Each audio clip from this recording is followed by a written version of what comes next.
Welcome everyone, my name is Kieran Haslam and I'm your host for this, our Christmas episode of the Princess Experience. That's why I'm in a bright red jumper and you can probably hear a few reindeer running around the factory at the moment. But it's an exciting episode as we head to the end of the year and we're going to focus in this episode on the F55. So the walkthroughs aboard the F55 will be with both Ross Gill and Gareth Sandy. We're then going to have a conversation with our head of naval architecture, Matt Wood, who's going to enlighten us a little bit about the resin infusion process. And finally, we have a very special guest in the form of our executive chairman, Anthony Sheriff, who's going to join us here in the studio right next to the Christmas tree. Throughout the Princess Experience series, we want you to get in touch with us. So there's an email on screen now where we welcome your comments, your questions, so that we can take a further look and you can sort of dictate the topics that we will explore behind the scenes here at Princess. And so now, let's head straight over to Ross aboard the F55.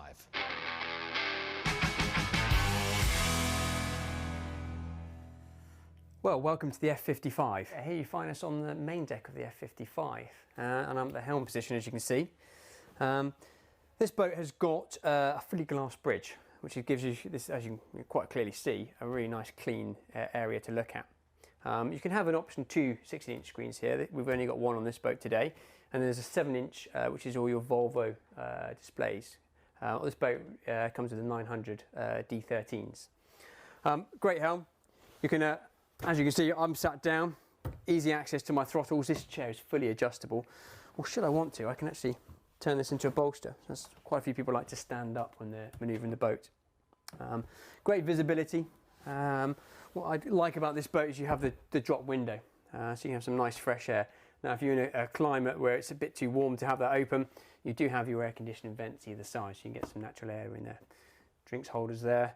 And a nice feature is the joystick control. This is an option we do with Volvo, so it's a Volvo rudder table, and that lets the rudders work independently of each other. So you can drive this boat similar to an IPS, but it's not an IPS boat, it is on shafts. Variable speed thrusters, you can have a stern thruster as well, should you want to, as the option, and easy layout. Very simple, beautifully done, I think. Nice little cubby hole there for your mobile phone, and should you want to drop an iPad in there, there's space to look at that as well. And of course, the trusty compass. Looking out, you can see that a good view. We've got the sun pads up at the moment. With them down, that increases the view even more. And moving on to the other side, we've got a drop window, again to let that natural air in. Another cubby hole. This has got a socket and some USBs in there, so you can use it for your phone chargers or your iPads, but hide them away out of sight. Now, one of the really good things when we launched this boat that we had good customer feedback was the size of this seating area. You know, for a 55, this is a huge area for friends and family to sit down with. We've got a good sized dining room table which unfolds out, and this can as an option be a high-low table which is also on a slide, so you can drop it all the way down, slide it out, so it becomes like a saloon, so it really doubles up the use of this space. On the opposite side, lovely feature, you know, nicely designed table, you know, seat. This is theoretically a 2-seater, but as you can see, you can fit far more people on than that.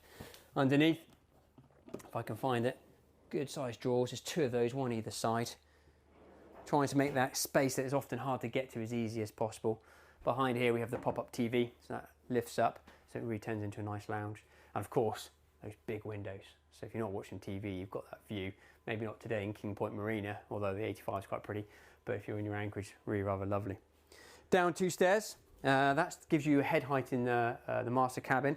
I'm now stood over the engines, and I go down 1 step. Now people often ask us, why do you have a step down into the galley? That's to give us room for full height refrigeration. So that's the step up to the flybridge there, and we have to put the refrigeration underneath those. That's the space, so hence that step down. Good storage overhead, obviously under counter. We have an optional dishwasher under there should you want it, but we have little drawers under there, bin, and the cutlery is on this side. Good size locker underneath there.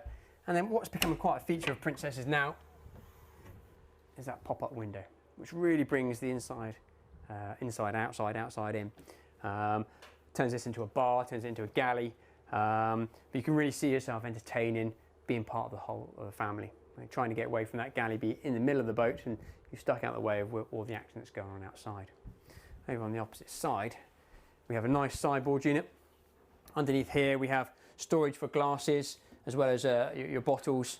You can have an optional ice maker under there. This one's got the stereo system.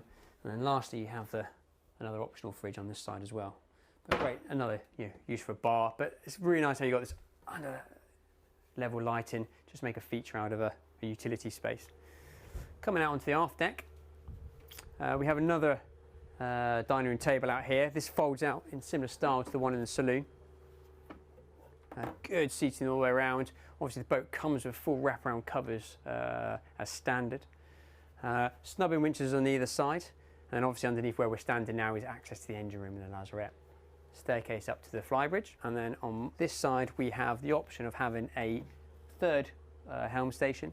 So it pops out of here. You can have the joystick we showed you at the helm, throttles, or thrusters and anchor control. Crew access is through this locker here. So you've got a single bunk down there with bathroom facilities.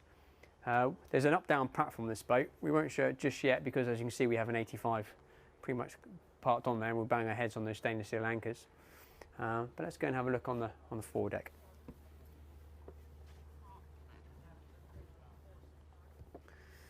So as I come up the starboard side here, I passed over two fillers. So one's for the diesel, one's for the fresh water.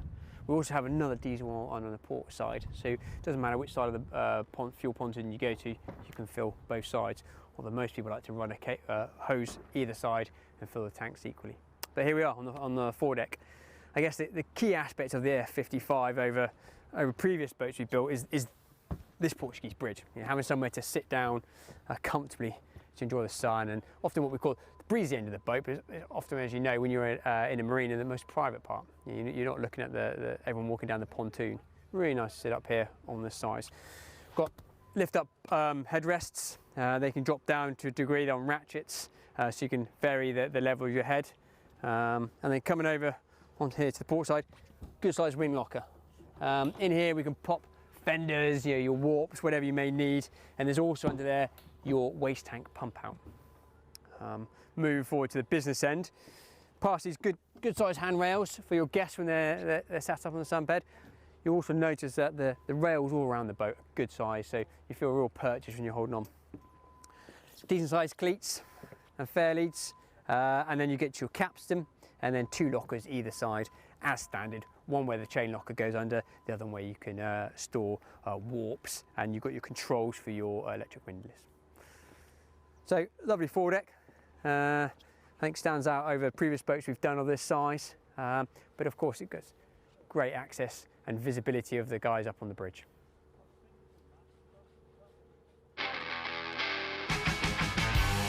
Thank you very much, Ross. And now, along with Bill Barrow, we're going to explore the Langage production facility. Welcome to Langage. Today we're about 6 miles east of Plymouth at our manufacturing plant producing V, S and F class boats from 55 to 65. It's a fantastic facility. We not only mould, so we see the initial stage of manufacture, but we go all the way through to pond test and finishing a product prior to delivery down to Newport Street. So lots and lots to see. It's a fantastic unit. Let's go and have a look. Well, this is Unit 1. This is where we're manufacturing both V55 and F55, 5 of each. First set here, this is all V55 in manufacture. Further down is F55. Now all these boats are built on a rolling line. Gives us a fantastic control of the way we manufacture. These 5 boats, the end boat down here is the most finished. She'll roll out the door. Once she rolls out the door, all these boats here will slot down one position, and a new set of mouldings on a rolling carriage will come in and get landed on the tracks. We'll see those as we walk through. Very similar to car manufacture. A car may move every 2, 3, 4 minutes. Here we'll move every 12, 15 days. But it does give us a milestone of manufacture at every single stage we go through. So stage 1, it has so much work that has to be produced in that 15 days to a fantastic quality. Stage 2 is the same, stage 3 the same. Really gives us a control of all our manufacturing processes. And we've been using that style of build for around about the last, I suppose, 18 years. It sets us ahead of so many other manufacturers in the world today. Fantastic position to be in. Okay, we're now down at the final stage of assembly of the V55. She's rolled down through the 5 stages, and we're now going through detail quality. So you can see the guy behind us is buffing and polishing. You can see the detailed marking in the top sides going through. That's literally pinpointing any minor defect there may be in the gel finish. So we want to make it absolutely perfect before she goes to pond test. After this, boat will roll off the line. She'll go round to the pond. She'll spend 3 or 4 days in the water here at Langage, making sure she's perfect and ready for sea. Okay, well, we've just arrived in Unit 2. And to be quite honest, this is one of my favourite parts of the tour around Langage. It's a fantastic view of the assembly line for S and V, the 62 and the 60, and the V65 and the S66. It really gives you an idea of scale. You know, we are a big manufacturer here in Plymouth, but you know, who else, dare I say, in Europe has a lineup of boats in manufacture like that? We must have probably 14 boats online at present, all in different stages of assembly. And it certainly is part of the tour that most customers walk through the doors behind you and look at it and go, wow, there is a lot of product around here. Well, we've now reached one of the most critical stages of the assembly and production of the boat. Here we have an S66 in pond trial. She'll be afloat here for 3 to 4 days to check the electrical systems, the engines run, we've got no leaks. Fundamentally, she's perfect, ready to go to water. The next stage after this, she'll be trucked with our transport fleet down to Newport Street. She'll go afloat and she'll go to sea trial. Sea trial is really the final stage of our production process, together with an on-water quality prior to handing over to the customer. Okay, now we're in Langage 3. This is the real birth of your boat, the birth of your Princess. In here we mould hulls, we mould decks, we mould all the product that this facility actually builds. If we look around us, we have moulds, hull moulds and deck moulds and tray moulds, all in various stages of finishing. Once the mouldings are pulled from the moulds, they're over to fit out, where they're assembled in total, hulls, decks, trays, together with all the stainless steel work. So the cleats, the stem heads, the rails, everything that comes out of our koi pool facility is fitted here, ready to go straight into the fit-out facility in Unit 1 or Unit 2. This is probably one of the best examples of vertical engineering. We are basically moulding a boat from the very birth, the very stage of a drum of resin, to a finished product, going onto the truck, going down to water. It's a fantastic facility, producing some amazing product at incredible quality. Langage it's a great facility, it's been around a long time, builds a fantastic range of boats, and here we look forward to building very many more into the future. Thanks very much, Bill. And now we're going to jump straight back into the F55 with Ross. Now the 55 is a very important boat for us in the product range. It replaces 2 highly successful models, the 52 and the 56. And what we hope to do is show you how we've evolved the models, starting off here in the stateroom. So as you can see, we've got the amazing Big Brother windows that have become a real trait of Princess. Here you can see actually the line from the signature of the windows on the outside reflected here on the inside. Obviously an opening porthole. good storage. On this boat we have a vanity unit as well as plenty of drawers and cupboards, as you'd expect. This can be mirrored on the opposite side of the boat. You'll see on this boat actually we've got a lovely coffee area. Decent size master bed with coffee tables either side that control obviously reading lights as well as the lights for the whole bedroom. Underneath here is your water tank. Now that's lowest point of the boat, so it keeps the stability very good. But forward of that we have some huge drawers. Now that's where we can store your laundry, more of I suppose the occasional stuff you may use. And as you can see on the far side, we've got a really nice coffee table, whether you want to use it as your mobile office, or as I said, as an option, we can do that as storage. Moving forward of this side, we have a full-size wardrobe, his and hers, so you've got full height hanging on one side, and then shelves, mirror, and half height hanging just here. Obviously, you have the large TV, and then we move forward into the ensuite.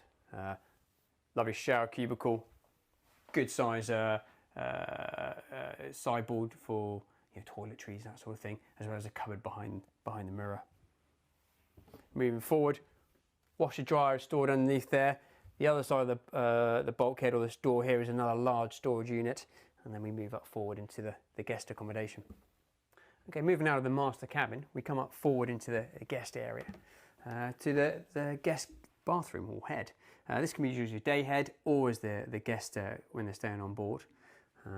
Really nice unit there, lots of storage, as well as medicine cabinets, and of course your shower unit, which has got that lovely port light there to let lots of light in. You do have a blind, so you keep your modesty, but really good use of space. And then as you pan around into our VIP, good mirror of vanity in there. Our traditional, as you know now, that the knife windows, so not only do they let light in, it's a real nice feature to be able to see out at the sea when you're underway. Overhead lockers on either side, full length wardrobe, and of course a good sized central line bed with storage underneath there, big pull out drawers to keep all those bits and bobs. TV goes on there should you want one. And then we move out and into the twin cabin. So into the twin cabin, these bunks, as you can find on many Princesses nowadays, can slide together as an option should you want to, which gives you great versatility. Double bunk, single bunk, traditional, really good window there, two opening lights, and then storage above. Two of those, so the knick-knacks. Now underneath the beds, there's pull-out drawers under these. These work whether the boat bed is together or apart, so it's a double-sided drawer. TV would go on there should you order one, and then in here, of course, your full hanging wardrobe with a mirror. And as you come out, I think, which is one of the things that's become a real nice thing about Princess, is this nice open airy foyer for the guest accommodation. Gone are the days where you came downstairs into the dark boat. It's now light and airy wherever you go.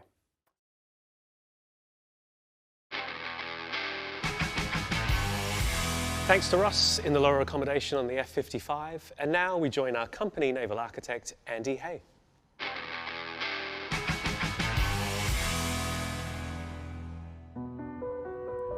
Hi there, my name's Andy Hay. I'm the company naval architect at Princess Yachts. I've worked for Princess for about 15 years, and we're over here at South Yard, which is where we manufacture our new 72 and also produce the Major Moulds for a lot of our larger boats and the X95. Back in the day, so this is, I don't know, 15, 20 years ago, the team will be taking some resin in a bucket, applying it with a roller and then hand consolidating it.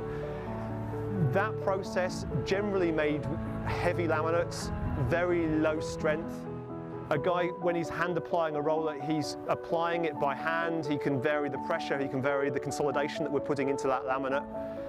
With a vacuum process, the whole thing's under vacuum. It's consistent across the entire surface area of the moulding, and it's applying that pressure equally, so we know what we're going to get. With a hand lay process, we're getting glass ratios of about 30%. With infusion, we can get glass contents up to 65%, maybe even 70% if we're really clever and if we're really accurate with what we're doing. So the strength of the laminates is hugely different. It's really chalk and cheese from where we were before. If I think about a hull bottom, so the very bottom of the boat, which is what's actually seeing the water pressure, we would have a hand-laid boat of about 10 millimeters thick. Nowadays, our hull bottoms are about 40 millimeters thick.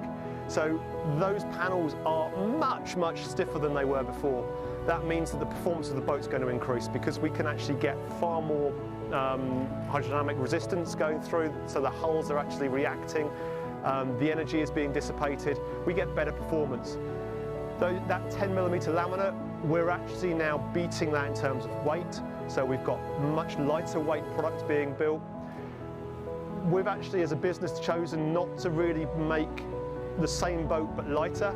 We've taken the opportunity of using that weight saving to actually make the boat bigger and put more equipment on. So it's difficult to really compare like for like because the product has advanced so much. But the product has advanced so much because of the infusion process, because that's allowed us to have the same size engines but bigger boats. The mouldings are lighter for a given size now. The internal volume, because we're using sandwich construction, we don't have to have so much internal stiffening, so that now gives us more volume for the interiors, for the designers to explore. The infusion has been part of the journey from the products that we had 10, 15, 20 years ago to where we are now. We couldn't develop the products that we've got around us without having this technology at our disposal.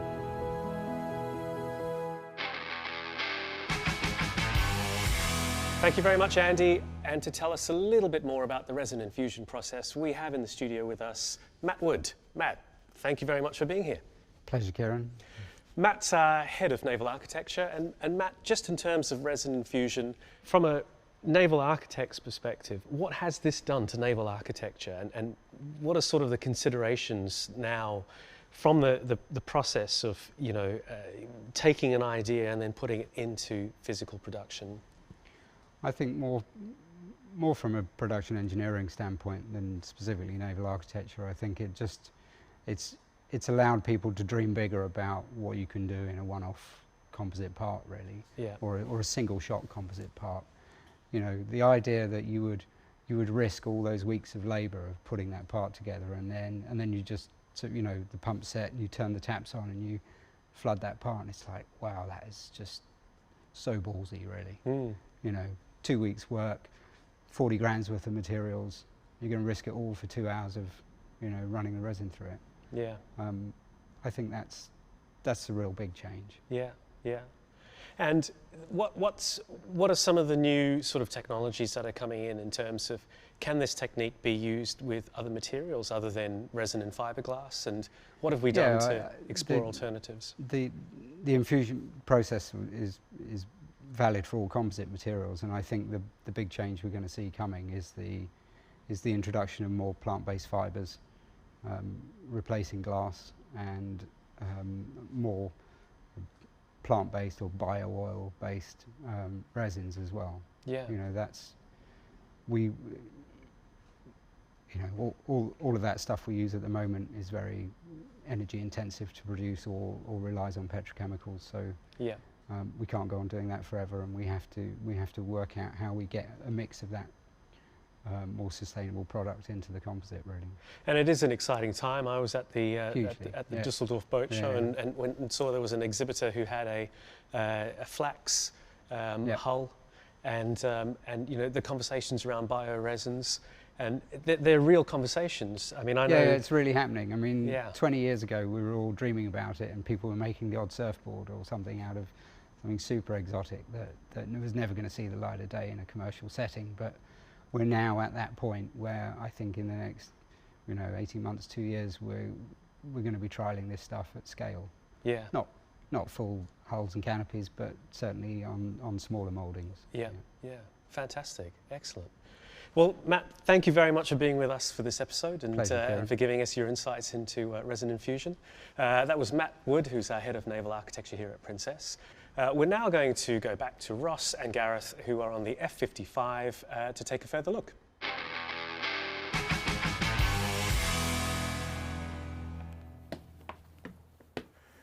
So here we are on the flybridge of the F55. I think you agree, quite a good space. We'll start with the wet bar. So underneath here we have of your sink and your grill. This is we now use the Kenyan grills, which are quite a versatile piece of kit. You can pop most of this in the dishwasher. So not only does it cook your food well and retain the heat, it also is easy to look after.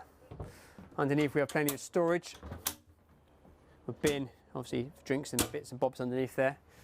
Moving forward, we have a cool box under there. It's got a refrigerated grill there, so you can keep your drinks inside cleaning.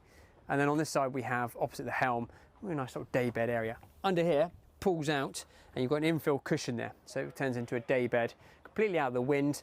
So when you're driving the boat, you could be with your crew or the family, as it were, talking with them. You might have noticed we have these lovely pop-up light lanterns, which add a bit of ambient light to the boat in the evenings. Now downstairs we saw that we have one screen. This one's got the double screens up here, or actually triple, because you've got the engine instrumentation as well, joystick, throttles, thrusters. Now I'm sat on the bolster. If you want to raise yourself up, if you're quite short like I am, or you can pop that down, which then pops you down out of the wind for those extended trips. But again, nicely well laid out helm. If I go aft, you see what is a really large seating area. I don't know how many people you could sit up here, but there's more than enough room for what it's classed for. Big dining room table on this particular boat as an owner's request. This actually goes up and down as well, so once it's down you can turn this into even more of a sun pad. This can be a smaller one like you've seen downstairs, so you can fold in on itself so it doesn't take up quite so much space. And then under here we have our life raft storage. Out the back you can put a canvas should you want to. Now obviously you can see this has got the hardtop on. This hardtop has got the opening section. Now of course you can order that with a normal bimney. Now those bimneys are standard manual, or you can have them hydraulic. So really quite a diverse range of options you can have on it. Now I hope you agree, it really is quite a special boat, the F55, and very important to us here at Princess. It's the first boat you buy in the flybridge range that's a shaft boat. So it's an introductory to that type of boating for many of our owners, as well as being versatile when it fits in all marinas. Depending on where you boat, you can normally fit a 55 into your marina, so really key to all of our dealers around the world. And talking of our dealers, should you want any more information on this boat, please get in contact with your local dealer who will be able to give you more information on it. Thanks very much.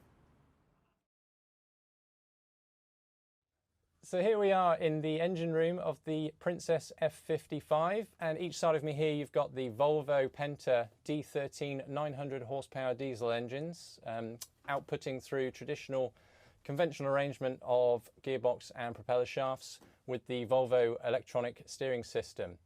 We've got two saddle fuel tanks each side of the engine room outboard, and combined they give a fuel capacity of 2,750 litres.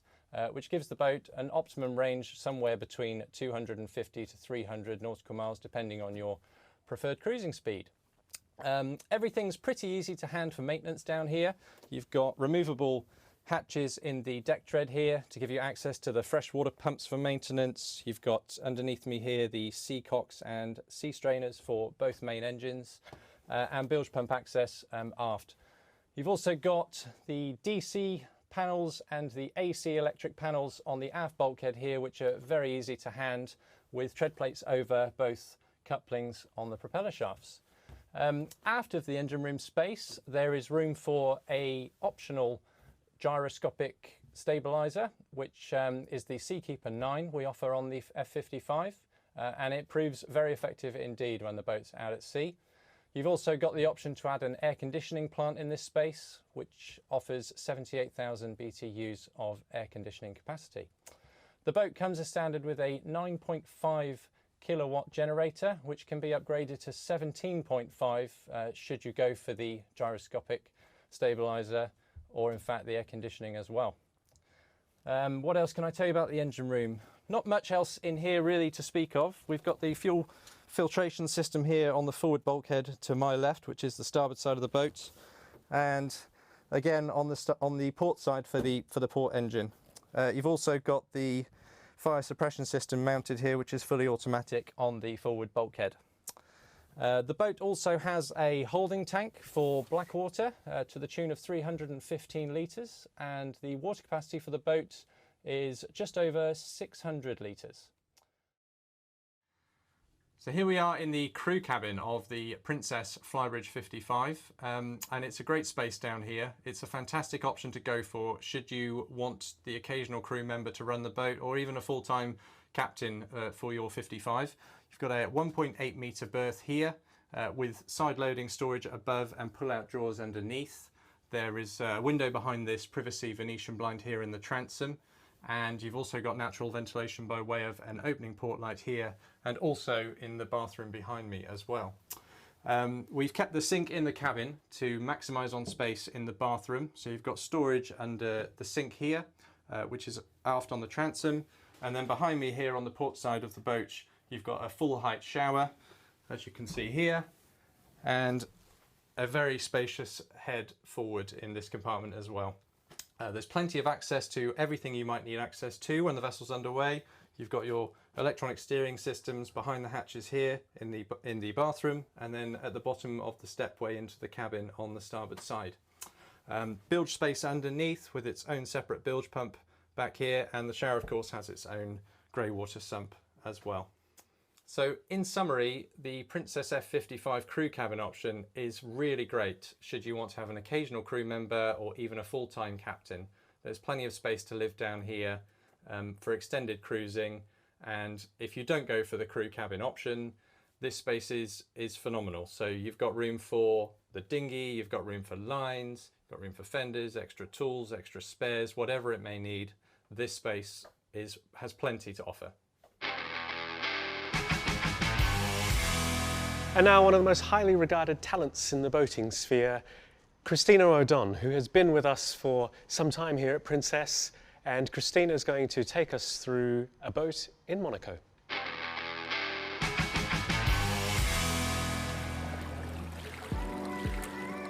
The privilege of my job is to sell dreams and make people happy.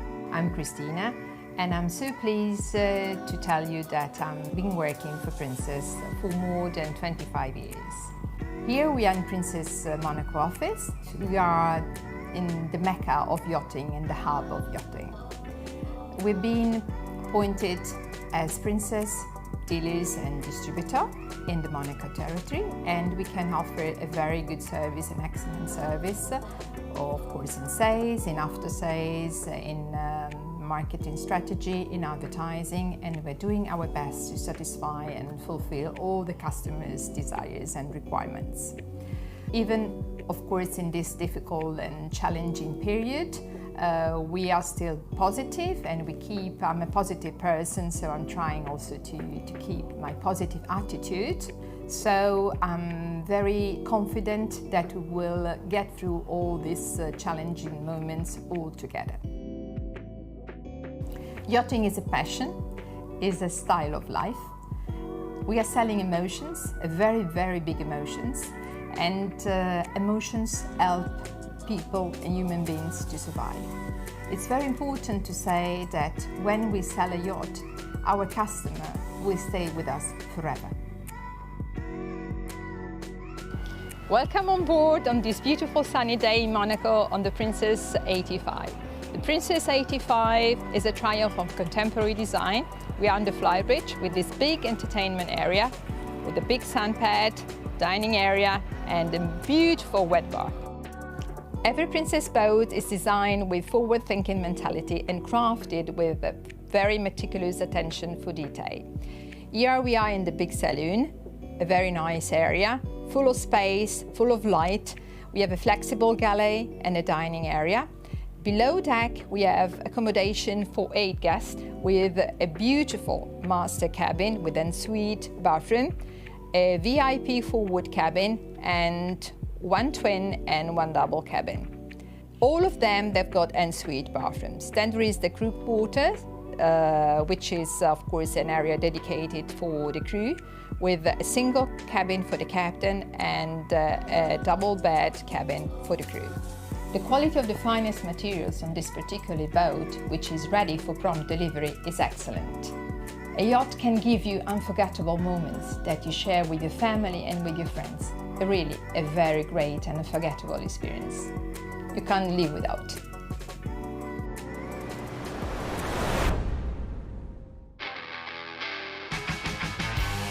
And now it's a real pleasure to have with us Anthony Sheriff, the chairman of Princess Yachts. Anthony, welcome. Welcome, thank you.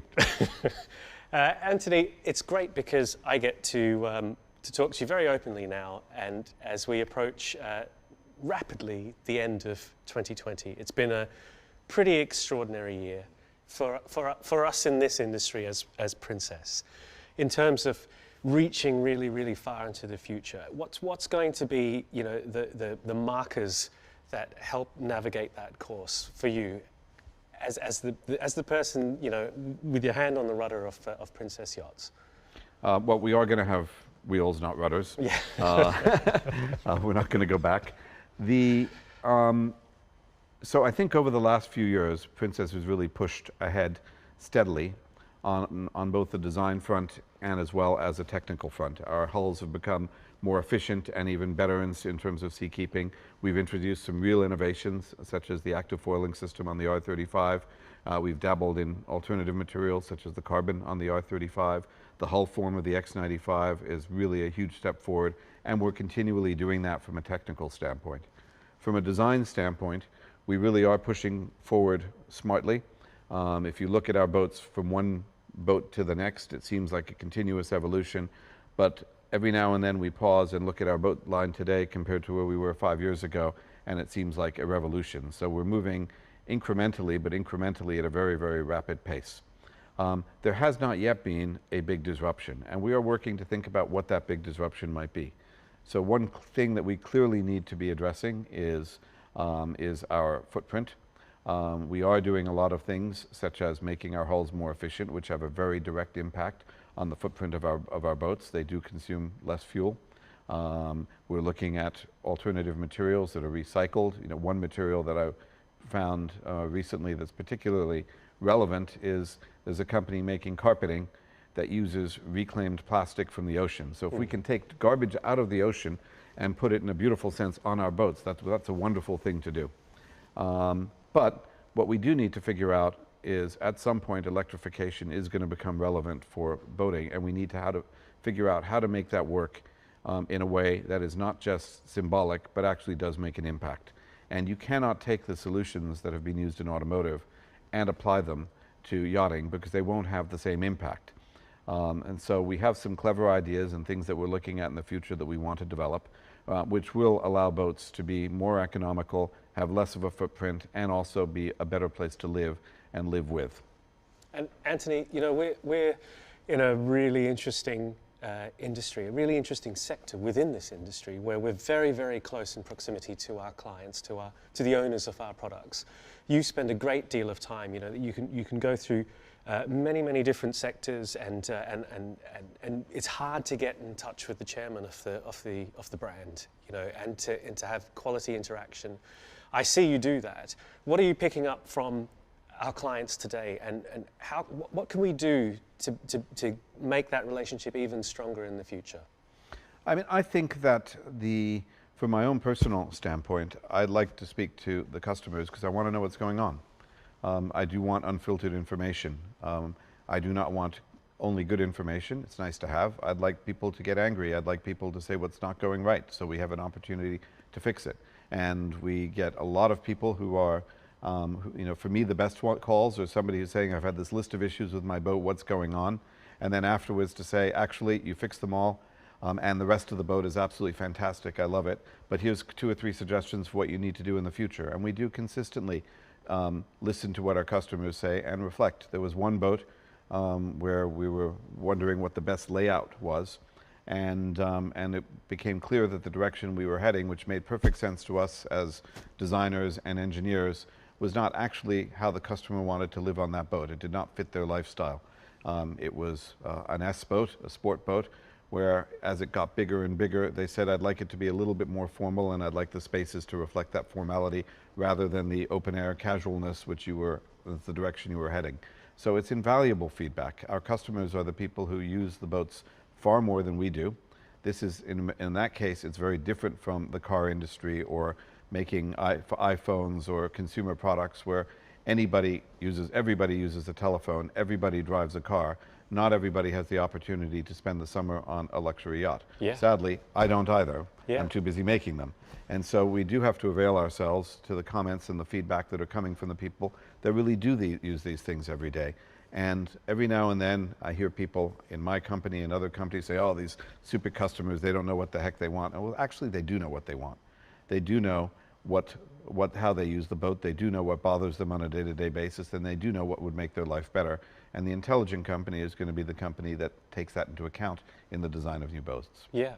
And Anthony, 2020, no ordinary year. You couldn't make it up.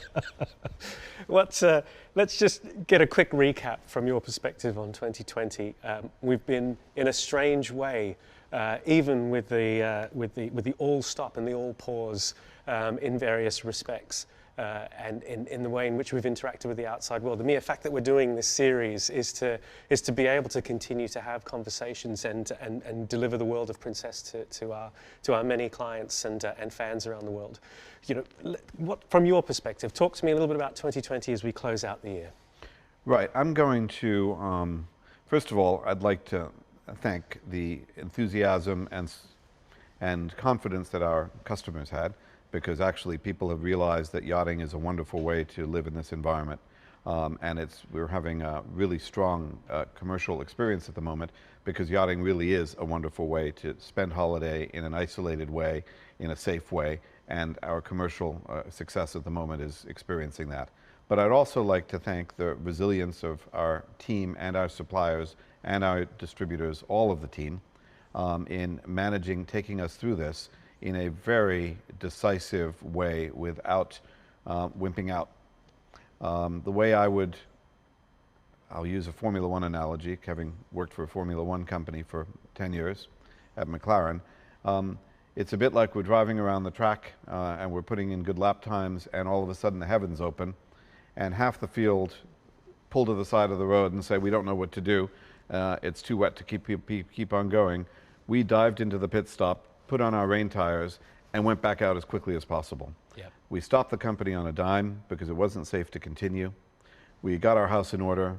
We put in place the measures necessary to go back out safely, our rain tires, and we went straight out and started production again 3 weeks after we shut down, and we were going full speed again within 2 months of when we shut down. And as a result, we've been able to deliver a lot of boats which otherwise would have been much delayed. But we're doing things in a very different way. Yeah. So we're keeping our foot to the pedal. I think everybody has addressed this with great rigor in the company, and it's been, from the standpoint of a chairman, it's been just a real pleasure to see how well the team is performing. Nothing to do with me. It's everybody getting the bit between their teeth and not bottling out, saying we're going to do this and we're going to get this done. And the result is we're running at full production. We have been running at full production since June. We've been selling boats at a really strong rate.